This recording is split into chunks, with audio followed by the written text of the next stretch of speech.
Hello, SNL. Are we there? If we're live, we're glad you're here, and I'm going to turn it over to Zach, our MC. Well, welcome to Saturday Night Live. We're glad you're here, and so we hope that you're having a good Saturday. And you could have chosen to be anywhere, but you chose to be here, and we're grateful for that. So, without further ado, we will pass it to Lisa to read the 12 steps. So, welcome, Lisa. Hello, right. Lisa. Hello.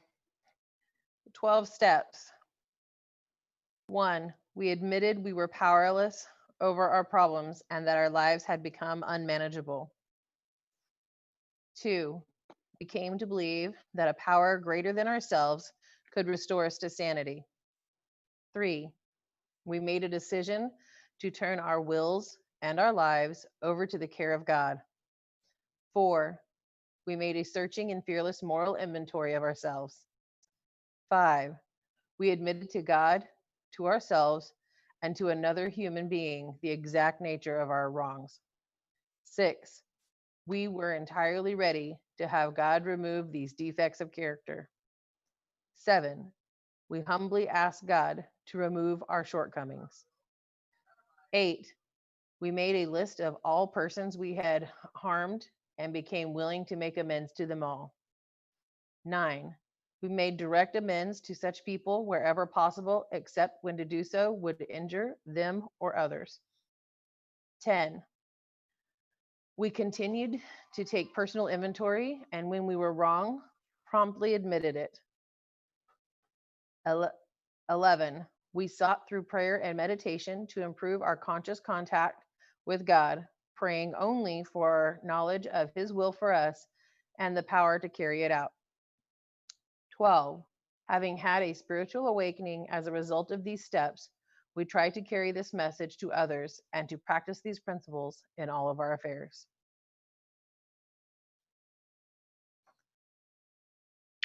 All right. Thank you, Lisa. And we are going to kick it over to Angie now to do the steps for us. Please welcome Angie. Hello, everyone. Good to see you. Well, I'd say see you, but I'm glad everybody's here. We're doing step 7. I see you, Angie. Good.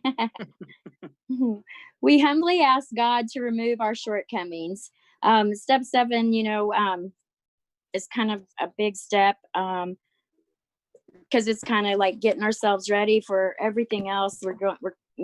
I chose tonight. We're cleaning up the mess or clearing up the mess.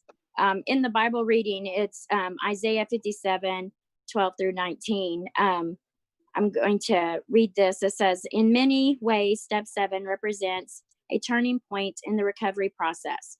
It forms a bridge between the inner work of the first 6 steps and the final steps, with emphasis outer work. Changes in behavior, our shortcomings may seem to clutter our personal road out of the past. Just because we are working the steps doesn't mean that our life is as it should be. Will God really come into the mess and lead us out? God says, rebuild the road, clear away the rocks and stones so my people can return from captivity. The high and the lofty ones who lives in eternity. The Holy One says this, I live in the high and holy place with those whose spirits are contrite and humble. I restore the crushed spirit of the humble and revive the courage of those with repentant hearts. I have seen what they do, but I will heal them anyway. I will lead them. I will comfort those who mourn. I thought the rest of the chapter was also very important, so I'm going to go ahead and read the rest of it. In 19, it starts, bringing words of praise to their lips. May they have abundant peace, both near and far. Say the Lord who heals them. But those who still reject me, are like the restless sea, which is still, never still, but continually churns up mud and dirt. There is no peace for the wicked.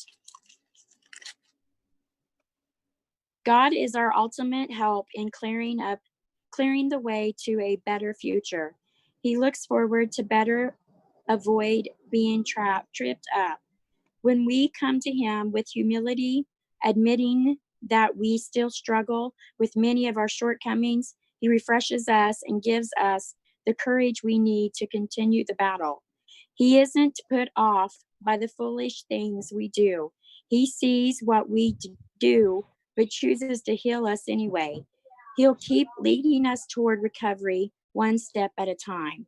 I think that's important because it says, God still sees what we do. And in other words, even though he sees what we do, he's going to still heal us. He's still going to help us in our way and in our journey. We've got to fully allow ourselves, though, to quit edging God out. We've let our pride and ego and everything else get in the way, and we just kind of edge God out, no matter what our beliefs are or what. I know myself, I can feel when I'm edging God away from me, and I can feel further and further away. If you have to constantly be, I don't know, it's kind of like you constantly reviewing and going over what everything is what you're going through. Because I continually, like they said, make the same mistakes over and over, and I just think that God's still teaching me lessons to be learned. And so if we don't go through the pain, though, he says if we don't go through the pain, then we will not be healed. So you have to go through the pain to actually become humble enough to be able to ask God to take away this addictions and everything else that comes around. I think that, God will help us clear up the mess. I believe it totally. So I know that one of these days it will help. Another big thing in this is the humiliation, and then humility. What was the main points there? And if you remember humiliation, the humiliation is more like it's painful. You can always see that it's painful. When you're going through humility, it is humble, and you are humbling yourself to God or to somebody to be able to tell them your stuff and to try to get over it. And I believe that is all I have, Zach. Woo! Thank you, Angie. Woo! Thank you, Angie. Appreciate that. Mm-hmm. What I was thinking about when you were talking is that, God looks at the intent of our heart. And, Yes. So many times in my life, I've tried really, really hard to do the right thing, or to be successful, or to fix something, or to make amends, or just, fill in the blank. And it seemed like, have you ever went to the beach and picked up some sand, and the harder you try to hold on to that, Mm-hmm. the more it runs out of your hand, Yep. And that's how it felt. It felt like the harder I tried, the worse it got, Yes. And I think sometimes it's that way with our spiritual life. We want to fix these things in our life, or we want to do better, or we want to improve, or stop doing this, or I want to stop using, or I want to stop drinking, or I want to and the more I try to be good. Like, there are many times in my life, the more I tried to be good, the worse I was, and so but I think that one of the gifts I think God gave me one day was he told me that he looked at the intent of my heart. That's in scripture. He looks at the intent Yes. of our heart, not That's good. my, I'm so glad you brought that up, because that is, there's so many different parts that go into it, but ultimately he says that God knows our heart, and so he is the judge and jury on that. So you Mhm. could be like somebody in the addiction, but your heart is with God. I feel like God's the only one that's going to know. He's, you know, he knows what's in your heart and where you're going. We look at the finished outcome and we look at the finished product. We look at the end of our effort, we look at how well we did, Yes. you know, and we judge ourselves always, we judge ourselves too harshly. Well, I didn't do Yes. very well, you know, but he looks at the intent of our heart, you know, and so he's looking at something completely different because I could have completely failed.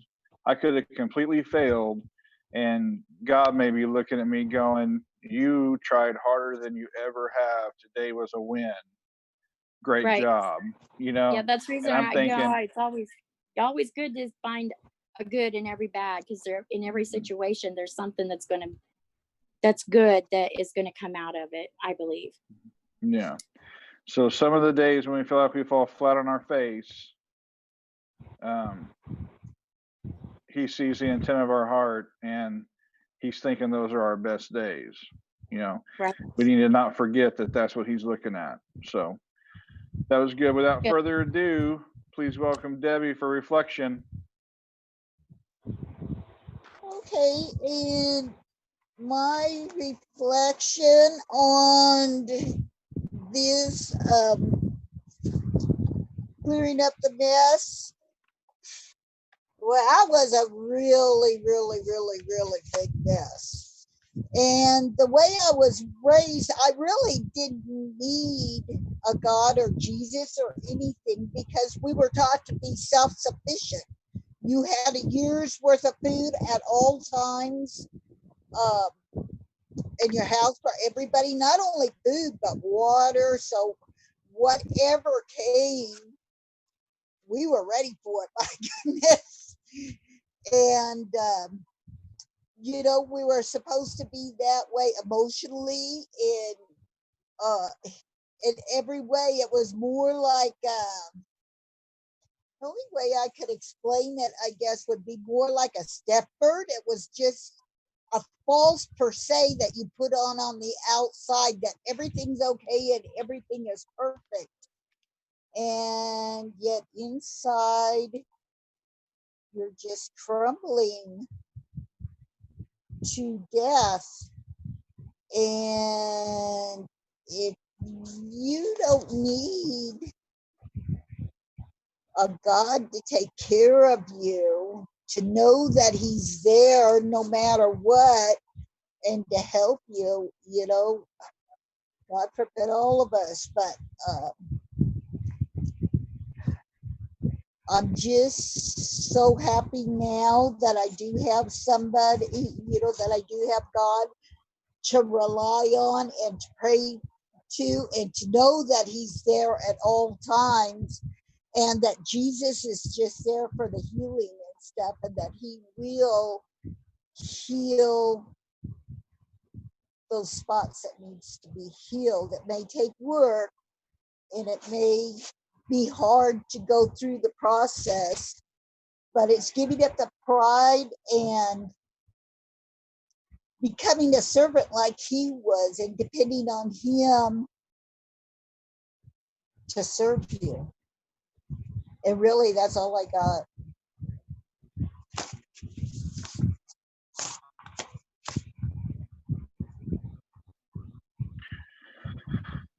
Well, thank you, Debbie.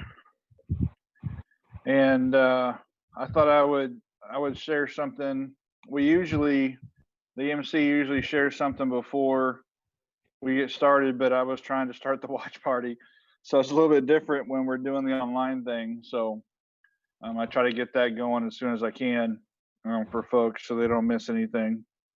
But I've had a couple things happen this last few days, and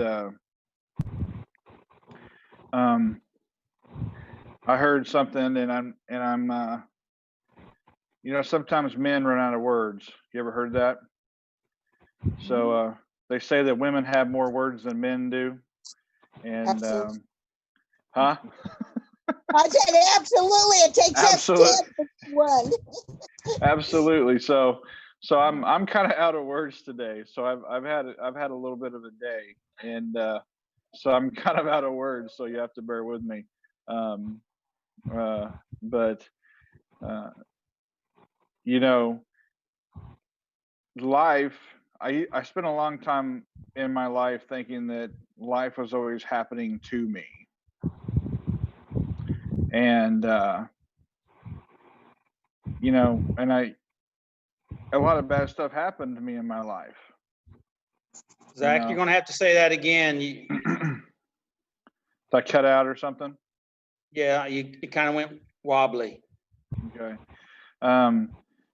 I used to always think that life was always happening to me, and I've had a lot of bad things happen in my life. I've been through a lot of trauma, and a lot of most of us have. I mean, I've never really met anybody that hasn't been through something, and but I used to always think that life was always happening to me, and I've come to realize and believe that life is happening for me. I may not always like it, but it's happening for me. Um, uh, it may not always be at the best time, or it may not feel like it's at the best time. It really is, because it's happening for me, not to me. But it's not real convenient all the time. And I don't even know what Doug's talking about tonight, because I've been so busy, and so I hope this isn't so off base. But I just feel like I was supposed to share it, so I'm going to share it. So Robin Williams tells a story. I'll be real quick. Robin Williams tells a story where he has an accident, he hurts his knee, and he ends up in the hospital, and they take some blood tests, and they find out that they do a metals test, and they find out that he's toxic, and he could have died. But if he had never had the snowboarding accident where he hurt his knee, then they would never have found the blood disorder, and he would have died. So he literally, broke his leg or broke his knee or whatever.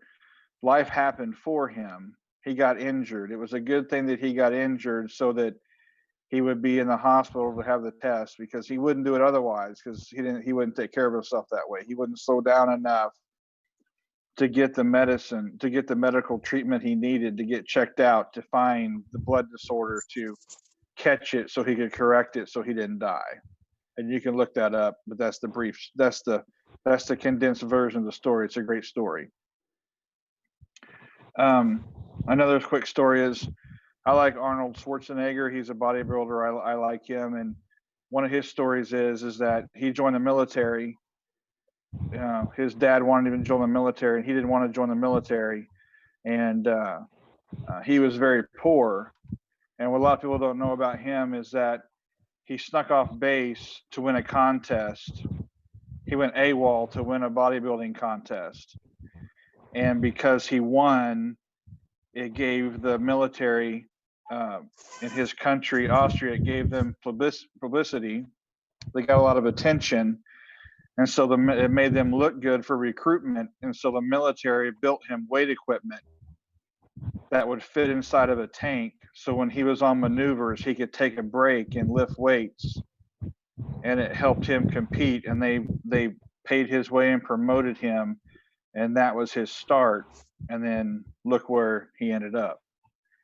And so he went into the military for his dad. His dad basically enrolled him against his wishes. It was, life happening for him, not to him. Okay. So mine's not that drastic. Okay. But, I was going out of town just for a short time, and my radiator blew in my car, So it didn't really feel, and it cost $500 to fix my radiator. It didn't really feel like life was happening for me, you know, and I had a bit of an attitude about it. I know you probably can't believe that, you know, because I'm perfect and I don't get attitudes or anything. And I had an attitude for a few hours, you know, and I had to kind of get my attitude lined up.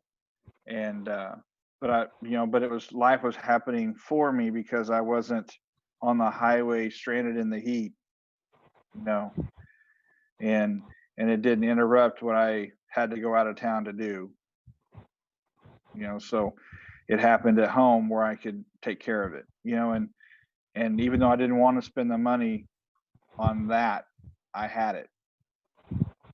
And it didn't happen when I didn't have it, because I've been there, and that sucks, you know. And then, you know, right before I was leaving, I looked over and I saw my fish tank leaking,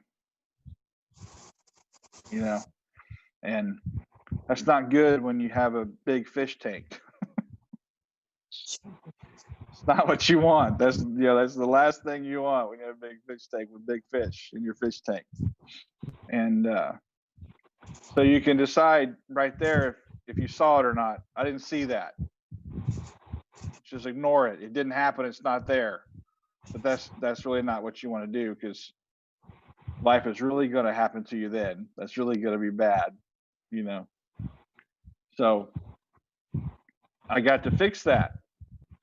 Life happened for me, and I got to fix that, so I didn't come home to a great big mess and it cost me a whole bunch of money, you know.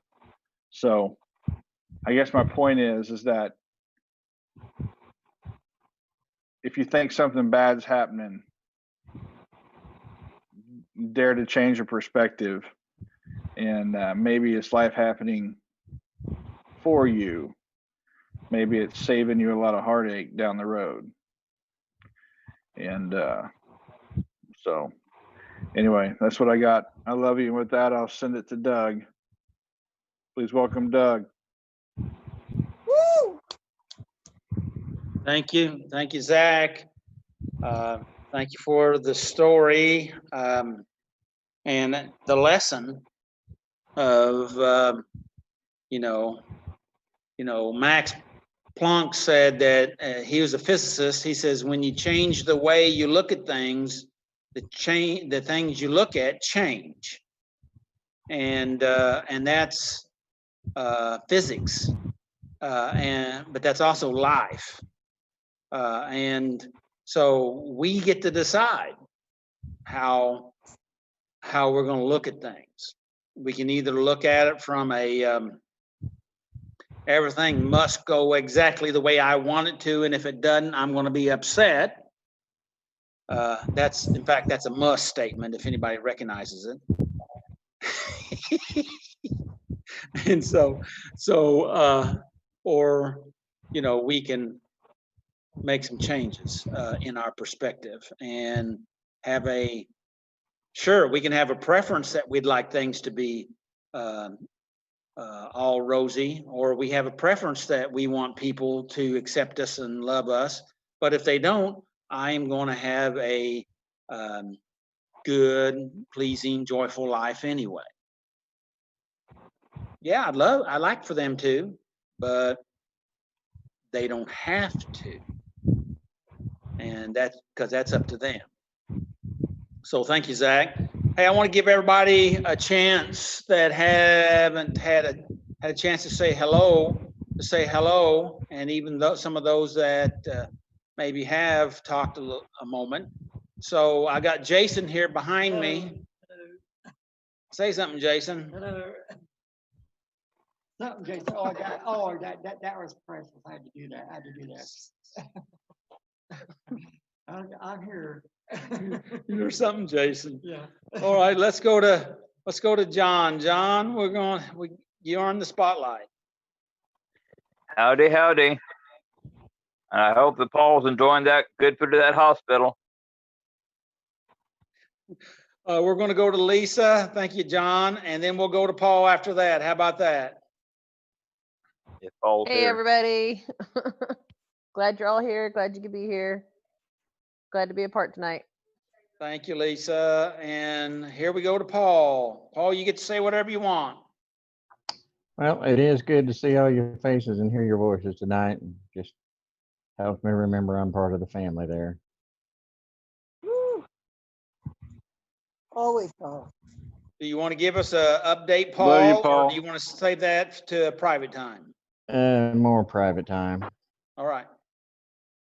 Okay, and let's go to Debbie. Good to see you, Paul. Likewise. Hello again, and we're glad you're here with us tonight. All of our Facebook friends, and just glad that the team is here tonight. God Yeah. bless you. All right, we're going to go to Angie. Thank you. Hello, everyone. Glad everybody's here. And Paul, it was really good to see you. Pray you get to feeling better. Thank you. And Miracle, how about Miracle? Can you wave or are you able to say anything? She's got a thumbs up. Good, good. You're doing better tonight? Yes. Other than life is happening for you, you have a flat tire, I understand. And so that slowed you down a little bit. So, all right. Okay, did we miss anyone? Zach, Who? Zach, he didn't say. Oh, Zach, yeah, we got to give Zach, we don't want to, we sure don't want to. Talked sure plenty. Yeah, I talked plenty. We love you, Zach. Love you guys too. All right, since we went around, hey, does anybody have any comments before I speak about what's going on? Anybody have anything they'd like to add to the information? Tonight's topic, as Angie said, was it's about cleaning the mess. And my title that I put on the for the videos was, will God really get into my mess and help me out? And so that's our title that I've so Miracle, does God get into our mess and help us out? She's got her thumbs up. So all right, John, you want to say something? God is always meeting me in my mess and helping me through my mess and helping me out of my mess. Now, I would normally get back into my mess, but he helps me back out of it again. So he comes and helps you every time? Yep. Whether I want it or not. Okay. Anybody else? Any other thoughts? Wave at me or I didn't see any waves, so if you need to say something, let me know, okay? But I want to thank everybody for being here with us here at Saturday Night Live, Life Recovery, because life can be messy, just like Zach was talking about a while ago. It can be messy, right? Miracle's giving me, was that a thumb or a finger? I wasn't for sure. And so, oh, thumbs, okay, all right, just checking. And, really, it really depends on how we look at it. And I think all this kind of ties in with our step 7 here. Step 7, I'm sure we've already read it, but I'm going to read it once again, is we humbly ask God to remove our shortcomings.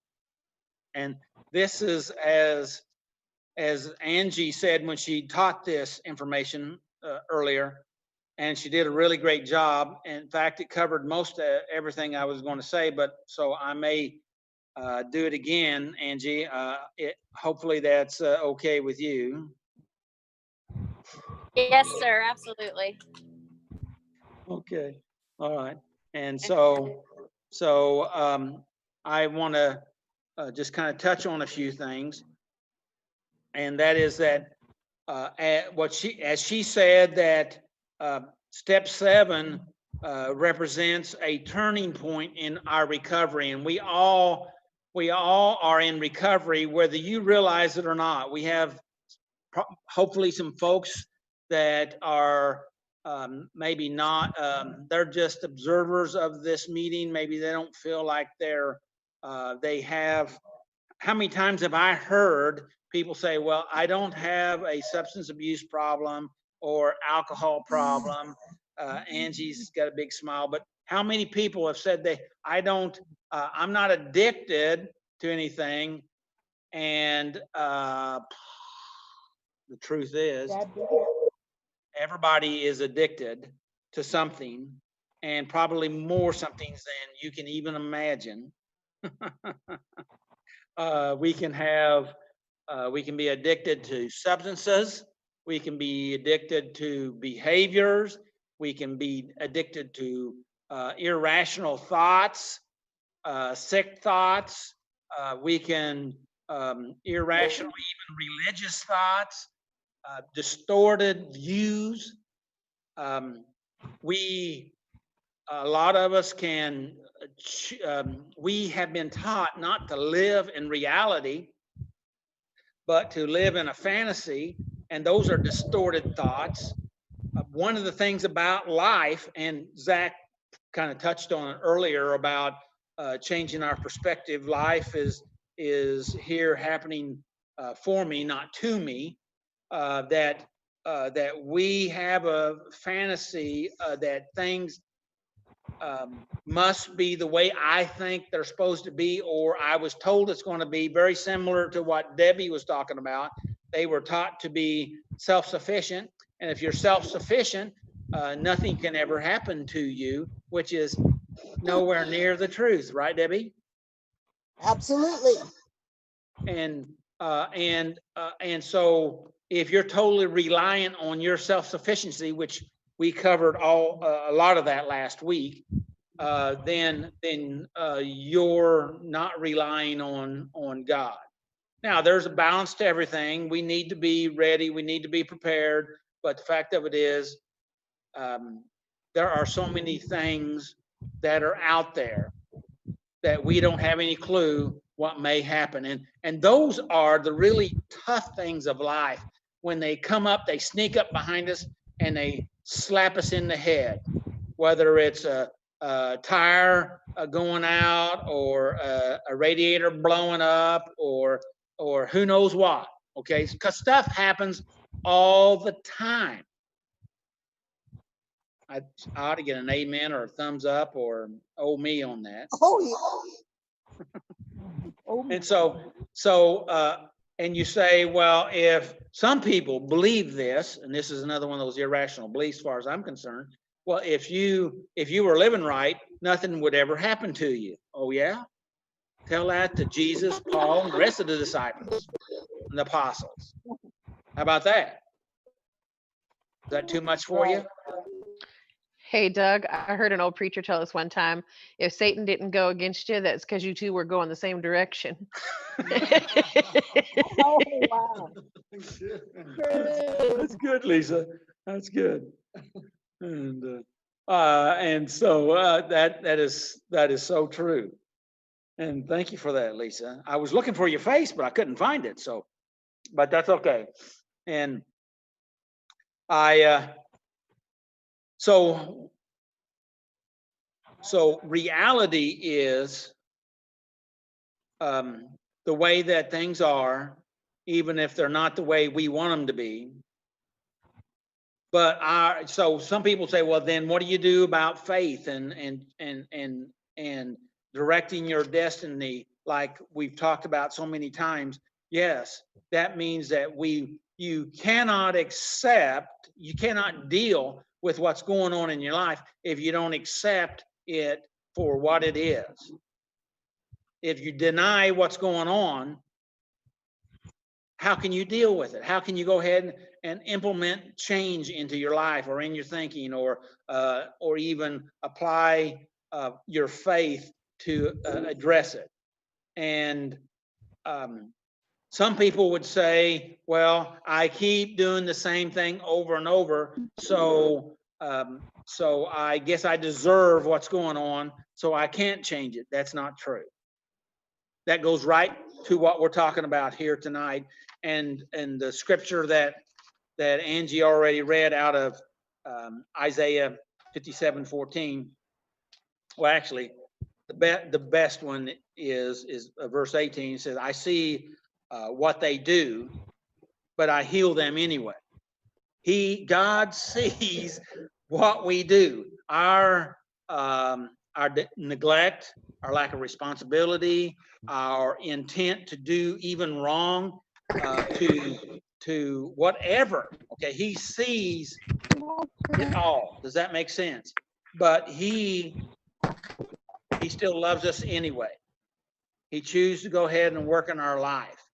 He chooses to deal with us, not like humans. Okay, he deals with us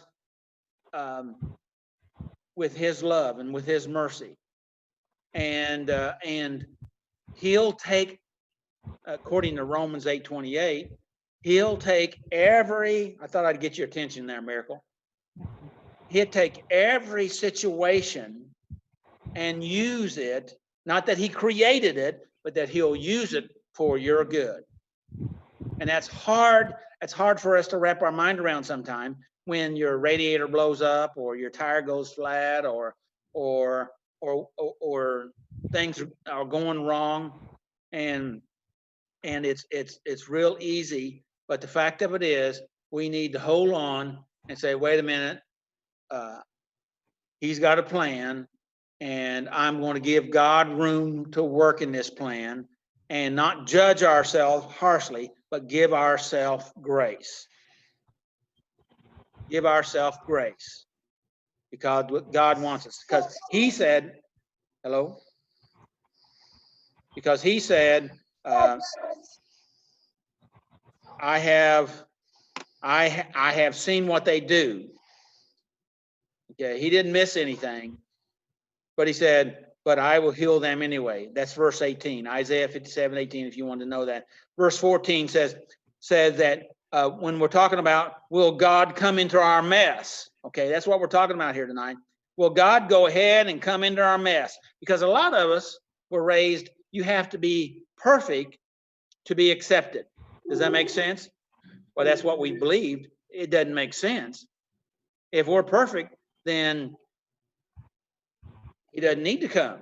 Okay, who needs a rescuer if you don't need rescuing? How about that? Does that make sense? Absolutely. Okay. And so he's here in verse 14, he says, he will rebuild the roads. The things that we've tore up in our life, the things that how about this? We've jacked up. How about that? You like that terminology? The things that we've messed up. I've made all kinds of unhealthy decisions, wrong decisions. I've tried to feed my needs, those hunger needs, those soul hunger needs. I've tried to use things that were unhealthy instead of choosing healthy things. And so there's a part of us that says, well, I deserve what I get because I've made all of this. But he says that he's come to try to repair that road of our life that he has tore up for us. Does that make sense? He's done that for us. He's done that for you. He's done that for all of you that's watching live or in the replay. He's working all these things out for your good. And I know, I'm sorry, I have told God himself, I don't know how you're working this out for my good, because it sure don't look good. but I'll go ahead and believe it. I don't see it, but I'll believe it. And that's pretty tough. Angie, that's what we were talking about earlier about 1 Peter 4, right? And I'm under the weight of it. I'm suffering of it. I don't want to go that way, but I'm going to go ahead and receive it. Okay. And so that's a private conversation, but the rest of you kind of heard some of it. So, so here we are. He said that he's rebuilt the road. He's cleared away the rocks and the stones, so that people can return to get their life straightened up. He has moved stuff out of your life that you've put in your life, and he's went on and tried to move it out of your life. How's that? You like that, Angie? He's moved it out of your life to help you to have that access. You know, the thing that gives me, well, I'm having goosebumps right now just thinking about that. God's grace is so, I mean, he does not override our will, but his grace is so enormous that he comes around the edges, not to violate our will or our stinking thinking, but to work things out for us, even when we're still doing it to ourselves. Would you agree with that? You don't have to agree with that, but I believe it to be so. Any comments from anybody? Doug, can you repeat that? Dad, just with regular life going on, we spend 18 years being parents, trying to be parents. And those little boogers grow up and leave home, and then you're an empty nester. Or like in my case, I didn't expect to be a widow at 46 years old, or 45 I was, and having to learn how to do things all over by myself. I mean, this was just really, really hard. Now, at the time I was going through these things, I didn't realize some of the things that, why they were happening. It was just always me. But I see now where God had a place in those things, and that he had placed different things in my life to make it livable now. Good.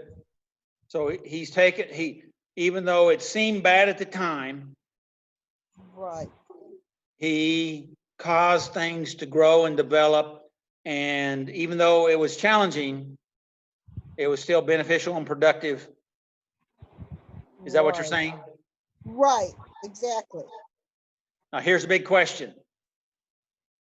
We don't like what happened, but what you learned out of it, would you be willing to give it back? Would I be? No, not at all. Okay. I mean, I've learned a lot of different things. I mean, one of the things that was so, and I couldn't believe this could happen, but actually over a year ago, somebody just called me up and gave me a car. That was, I was able to. I will definitely pop a spot tomorrow. Oh. Before you get out of here, I guess. So. Yeah, I'm getting out of here. Since then, I've learned how to change oil, how to check oil and stuff like that I never had to do before. And I know I've had people come up or call me and say, well, Debbie, we'll pay to have your oil checked. And I says, no, you guys don't understand. I'd rather learn how to do it myself. All right. I'm going to go back to Angie, and you had a question, Angie. Actually, I just wanted you to repeat that last part that you said. Okay, well, what is it you think I said? Well, I have no clue now. I can't remember. I'm sorry. My mind's drifted from that part now. I mean, I know that we move on to, God moves things out of our way, or how do I want to say that? Even though we got stuff in the way, God comes around and moves it for us to make it better.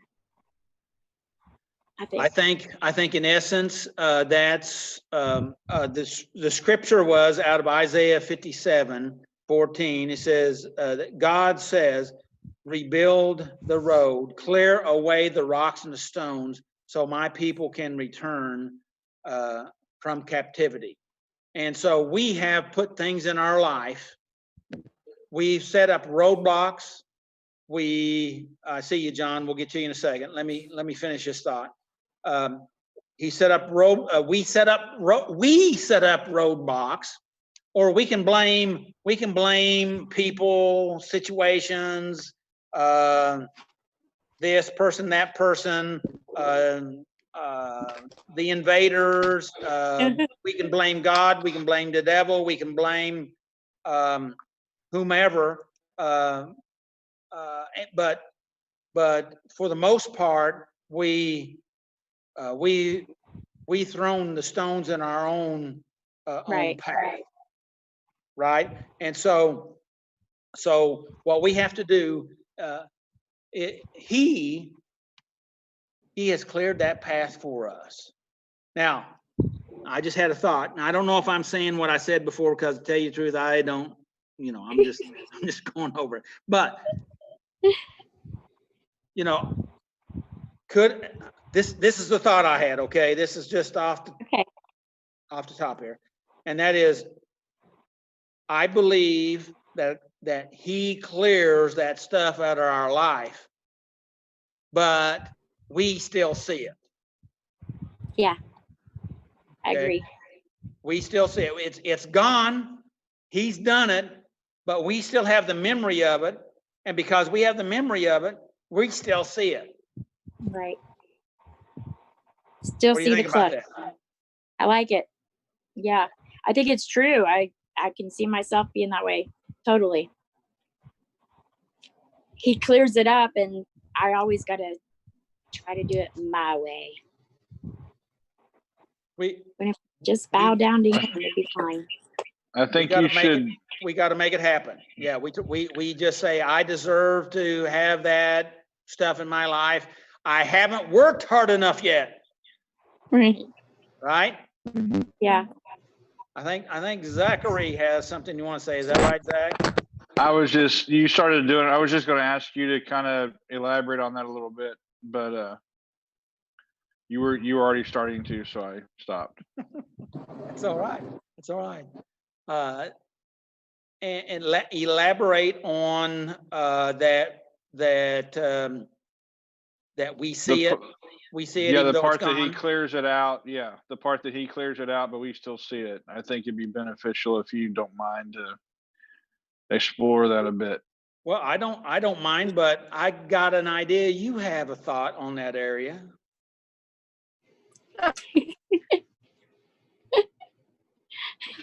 He gotcha. Zach.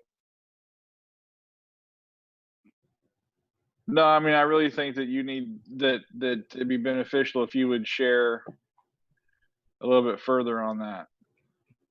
Okay. So you're saying that if I understand you correctly, you're saying that he takes care of it long before we think it's gone, because we feel like we haven't worked on it hard enough or long enough or done enough penance yet. Is that what you're saying? I would say that's definitely part of it. Okay. Would you agree? So, yeah. You know anybody that's ever done anything like that? No. I just nobody. Nobody. I mean, mold that sand, Zach.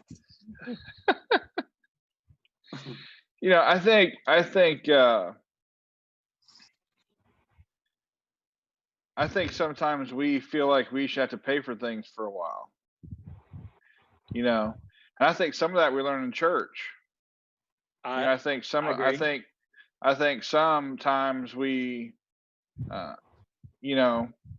if it doesn't cost us something, then we're just going to go right back into it. And Now I do know that in my own life, God may have delivered me of something and made it easy for me, and I went right back into it. And the next time around, it wasn't so easy. I've done that too. You Yes. know, Miracle shaking her head because we have some stuff in common. Yeah. But Well, is that because of God or is that because of us? doing it again. No, because being harder the second time. Oh, that was a loaded question. Well, That's Lisa's got her. because that's got to be because of us, because he doesn't punish us. There You you know, go. but but I do think, and I don't know if I can explain this. I do think that God knows me, and he protects me from myself sometimes. Yes. And if things are too easy for me, I might hurt myself. Now, I don't know if I can explain all that. Does that make sense? If it's He knows too easy, he knows your twisted ways. Is that what you're saying? yeah, yeah, oh yeah, yeah. I mean, just like this thing. I mean, when my radiator blew, he knew I was going to have an attitude about it, and he completely took care of me. I mean, I have a great mechanic. I go to Wall Street. Stewart is great, and he always takes care of me. And it. I mean, even if he has other people in there, I'm not saying he puts me ahead of other people. I think he does. I don't ask him to, but I think he does. And I mean, I went in at the end of the day, and he had my car. He came in early and fixed my car. Then, I mean, he came in early the next day and fixed my car. He didn't have to do that.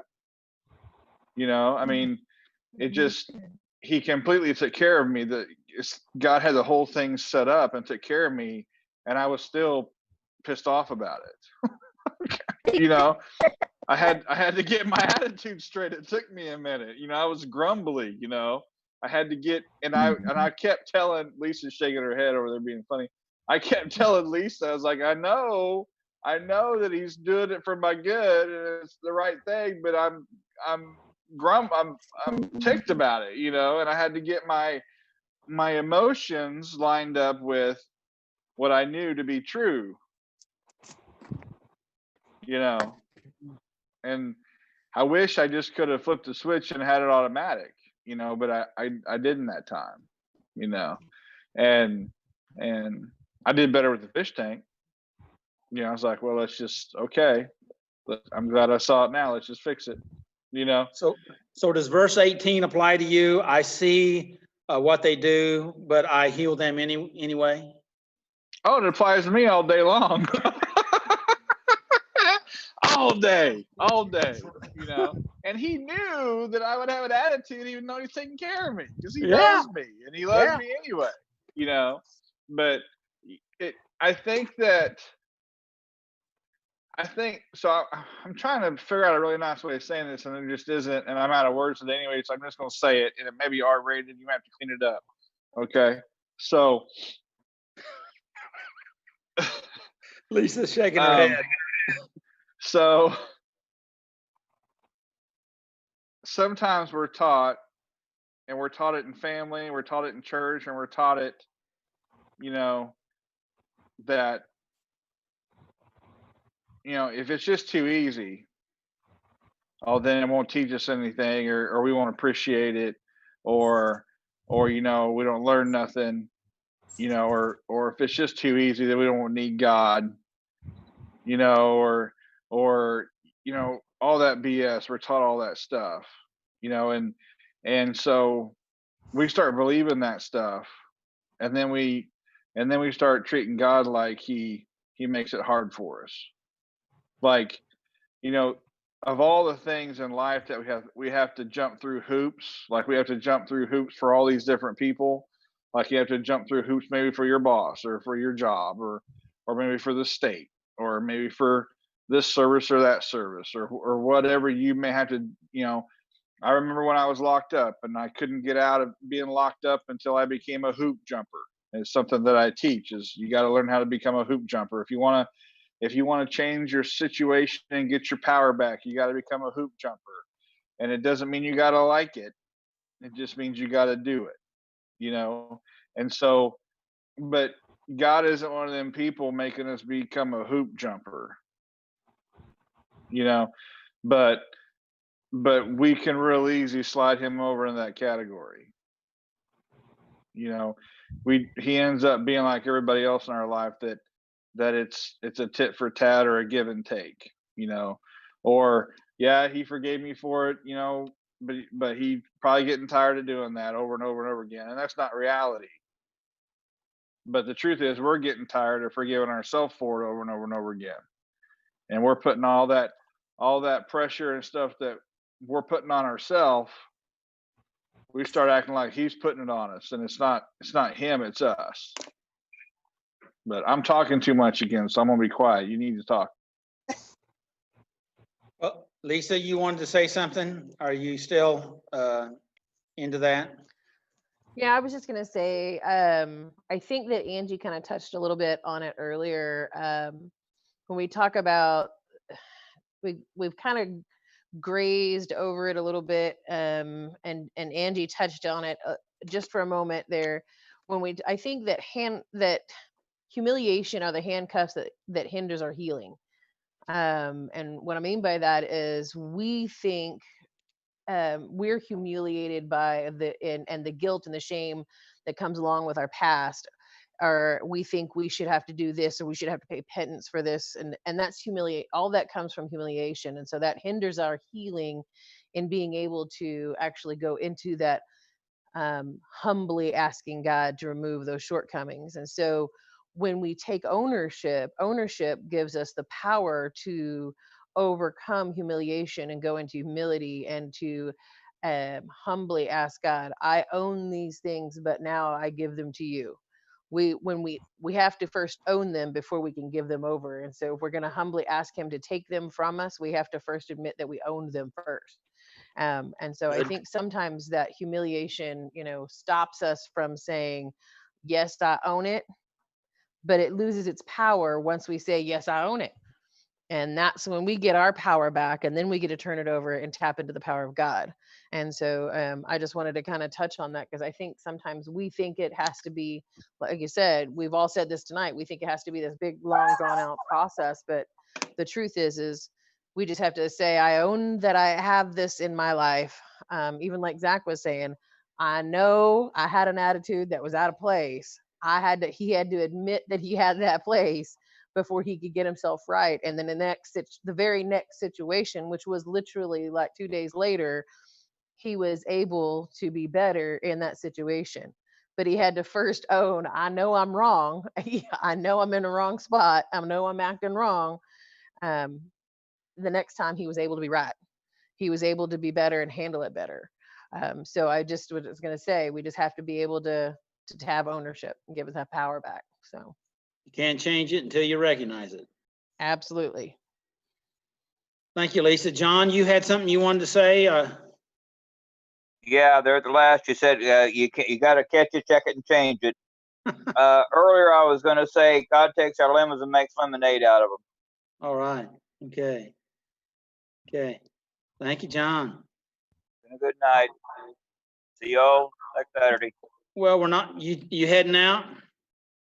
No, I'm still here. I'm just okay. All right. Please. I want to go ahead and just touch on a couple things, because we're at 57 minutes. So, and I promised Lisa would only do an hour. So, and I don't want to get in trouble with Lisa. And so, step 7 is a turning point in our recovery here, according to Doug, the book. trust me, you won't get in any more trouble than Zach's been in this week. So you just talk all you want to. He talked himself right out of words this week. So you just go right on ahead.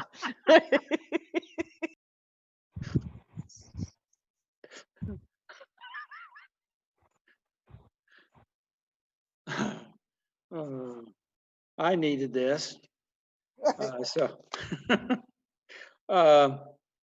So let me see if I can get back in there. But anyway, that it's a turning point in our recovery, and we all are trying to recover, not just from substance or acting out or behaviors, but we all are recovering. It's internal recovery. It's, we talk about it Saturday Night Live, that it's not just about being clean or having sobriety, but it's about transformation on the inside, real recovery.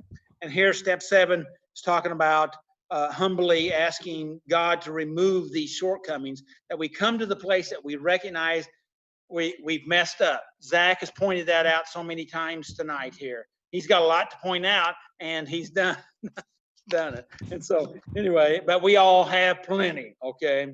He's just willing to point them out here. And so step 7 is a bridge here. The earlier 6 is about inward work that's been going on, okay? Primarily, the first 6 steps is about things that we need to work on, changing our attitude, changing some of our, how we think, our thoughts, like anger, self-hatred, fear. How about shame? Did anybody hear me say shame? What about shame? Anybody? Shame, yeah, shame. Because shame has such a leverage in our life, because it pushes us around, thinking that we should, this statement that I should be punished, okay? Has to do with shame, okay? Not just guilt, not that I did something wrong. There's something wrong with me. I'm wrong, okay? And so we have to deal with that shame. We have to come to the truth. Hey, if God loves you, why shouldn't you love yourself? Right? And so we have to love ourselves. And so then the next steps having to do with the outer work, okay? And Angie touched on this. It's changing our behaviors. Well, what kind of behaviors? All right, I'm going to point some of these things out. See if you can identify them with. But how taking personal responsibility. Okay. All right. Treatment of other people. How we treat other people. How we treat ourselves is in direct proportion of how we treat others. There's a correlation there. How we treat ourselves, we also do it to others. How we do it to others is also how we do it to ourselves. Funny how that works out. Think about it. Telling lies. Okay, we're talking about behavioral changes. We tell lies to other people, but the biggest problem is we tell lies to ourselves. How's that working out for you? Learn how to be kind to yourself and to others. Learn how to show love and live in love. How about this one? Learn how to forgive. Forgive yourself and forgive others. Have I touched anybody yet? So we need the ones that we're coming into, making amends and doing those things and having a spiritual awakening. All these things have to do with these internal works that really has to do with what's happening on the inside, and then alters how we connect with the world. And this is recovery, spiritual recovery. Okay. And coming to the place that we can love and accept and forgive ourselves and others is part of that. I wanted to just touch 1 second on humiliation. Both Angie and Lisa touched on it, and that humiliation is where we're causing a loss of self-pride, causing loss of self-respect, and causing loss of dignity. So sometimes if we humiliate ourselves, that's what we're doing to ourselves, or we do that to somebody else. Because I'm going to go back to something that Zach said a while ago. We've learned that if somebody's done something wrong, or I've done something wrong, you must be punished. Okay. And sometimes with that belief in our head, consciously or subconsciously, we feel that we must be the one that goes ahead and measures out that punishment.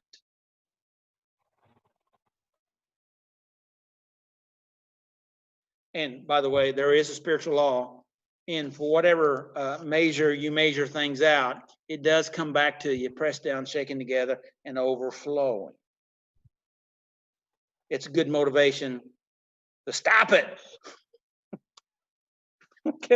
Okay. All right. I'm 5 minutes over, but I want to. This lesson reminded me of something that Steve Metzger used to say, and he said, and we've talked about throughout the years. He had a employer ask him, said, how? I mean, because Steve has a let's say an interesting past. How about that? We'll just leave it at that. If you want to know more, you'd have to talk to him. But we at Saturday Night know some of his past. And his employer asked him how he turned, how come he's got things pulled together in his life. And by the way, Steve was one of the first ones at Saturday Night Live 15 years ago. And he said, I had to figure out how to do life. Right?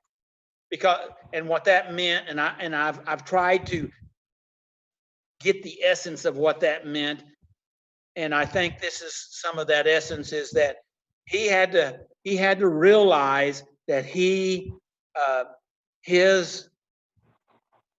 story that he's told himself and the pattern that he lived by was a false narrative.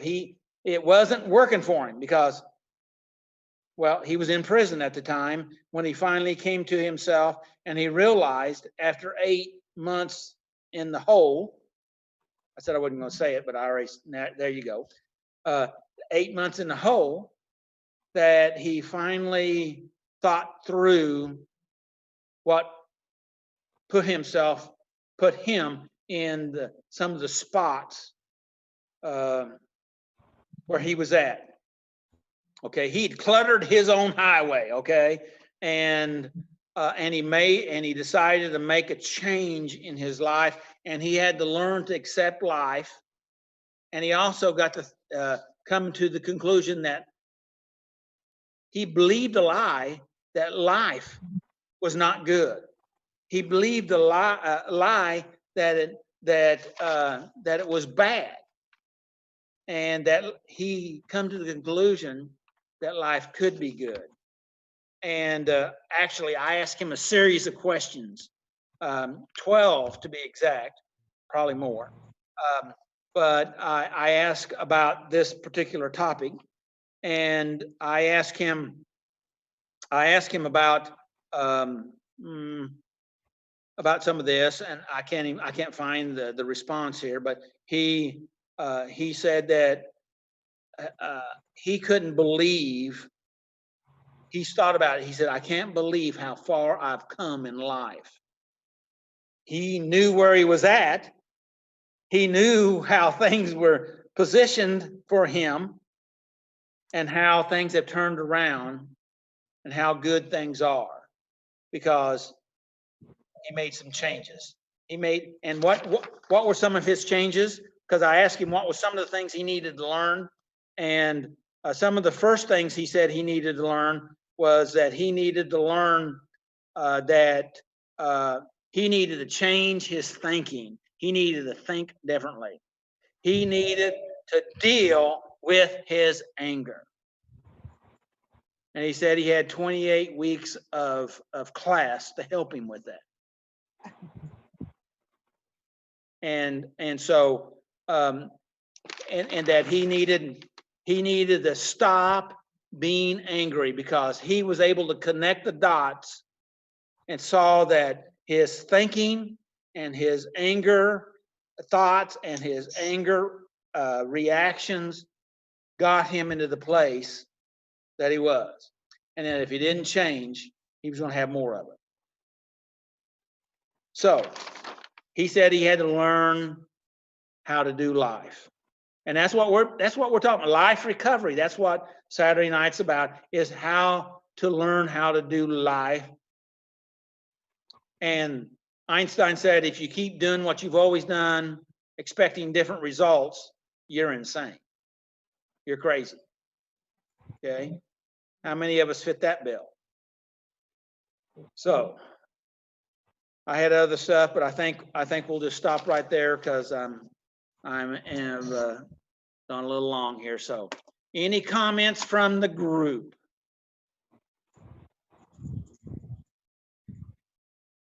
You're speechless. Well, all right. Hey, well, thanks guys for being here, the Zoom folks, and also for you out in video land. And we want the best for you. Our desire, my desire, Saturday Night's Live desire, Central Christian Center's desire is we want your life to be better. We at Saturday Night say you don't have to be a Christian, okay, to be involved in our recovery group. All you have to do is want to get better, to have recovery, to work on your recovery. I believe that if you hang around long enough, there will be some, not only will you have recovery, but as step 12 talks about, you'll have a spiritual awakening, and that spiritual awakening will be coming to understand that God's not out to hurt you or to harm you, but because he loves you, he's there to help you. He wants to not have life out to get you, but he wants to have life to help you, to be to make things better. And we have to learn to stop cluttering our own highway and begin to see that God has already worked these things out for our good, even if we can't see it. But we need to lean that direction. Okay, we need to lean into it, right? And things do get better. So, all right. Well, may the Lord bless you and keep you, and may his face shine upon you and give you his peace, because he wants the best for you, and so do we. So we're going to conclude here, and we'll let Zach wrap up. And thanks everybody being here. Does anybody have anything to say before Zach? We go to Zach. All right, Zachary, you're in the spot. Well, thanks for joining us tonight. We're glad you're here, and want to encourage everybody to stay safe, and we hope you come back next week. And we love you all, and